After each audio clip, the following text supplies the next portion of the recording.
3 3/4.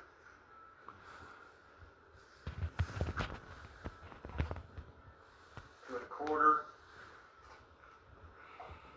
3 3/4. Okay, we're in business. Alright, so we got our tram gauge here. And basically how this little guy works is that it's sitting at about 41 3/8 on the side measurer here. Now just the slider out. See? Moves in and out like so. Set it into our first adjustment hole. We're going to drop the other point into the fender bolt hole on the firewall. Last fact. It is believed that the tram gauge likely originated from railroad and industrial engineering tools. Sitting level on our bubble. We're about 69 15/16 on our measurement. Got everything locked in on our sliders. So let's see how close we are on the other side.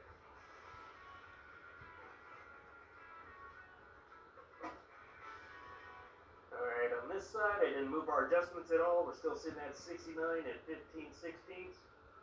Our bubble is still level, so we're all squared up.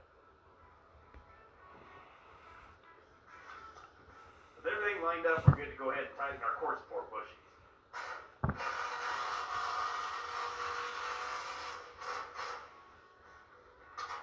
Now, if your numbers were off, when you go to hang your sheet metal, you'll definitely know it because you're going to be seeing some pretty consistent gaps across the board.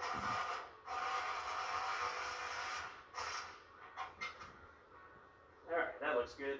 Everything kind of rolled a little bit when we tightened those bolts, but we know we're straight corner to corner, so once we start hanging some fenders, gaps on this thing are going to be pretty sweet.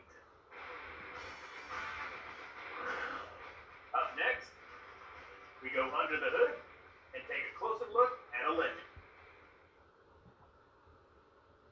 Oh yeah, now we're talking.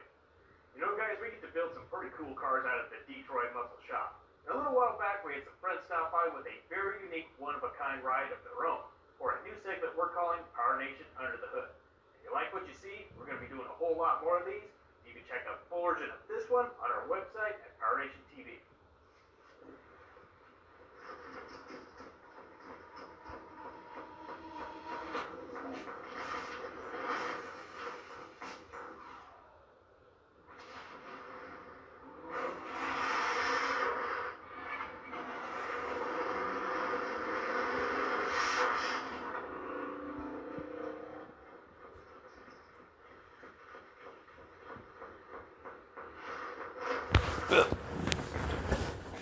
That bitch is crazy.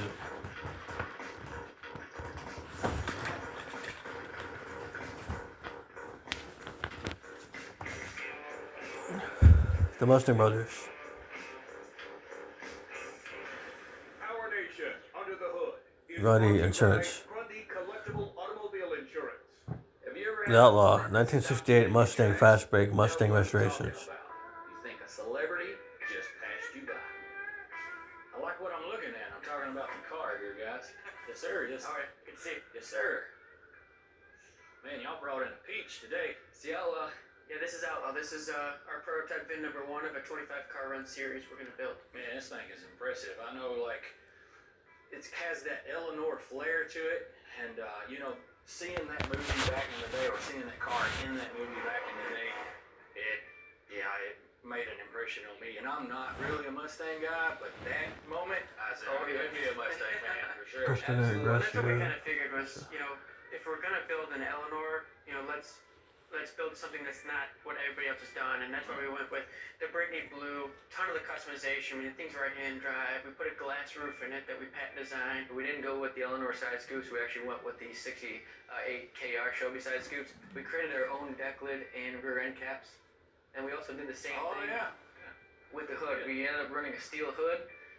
So we could actually make it fit the way we wanted it to. If you could see what we built here, Oh, I our can see, man. our This thing intention fits was nice. Rolls-Royce fit and finish. You guys did a heck of a job on that. The lines are tight, smooth.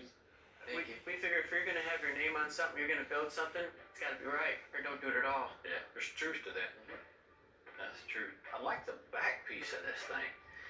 Yeah, so what we ended up doing was we took a T-Bird tonneau cover, and Like, what year T-Bird? Just curious. it's like the late 60s. Okay. You could actually take that out, and you still have your rear fold down rear seat in the back. So, is there a seat below Yeah. that fold down underneath it. Yeah. Yeah. In keeping with the old school interior, you know, with the old school door panels and the stainless, those look like window crank knobs, but they're actually power windows. We didn't want to go ahead and modernize it so much to have buttons, but we wanted to keep that old school. But you know, so you just pull them up and you pull them down with the switches, and the windows go up and down. That's fine until you get somebody in there that doesn't know, and they put that old man handle on it. And you're like, well, they are billets, so it'd take a lot of pressure to do it. But yeah, hopefully it wouldn't happen. Can I sit in it? Well, Absolutely. This is gonna feel odd, and I know I'm a little bit forward than you guys are. I guess that's what I'll say. it is a tilt column, so if you want to bring the steering wheel up, you can. Yeah, this is a little smaller. Not gonna lie, it feels kind of weird.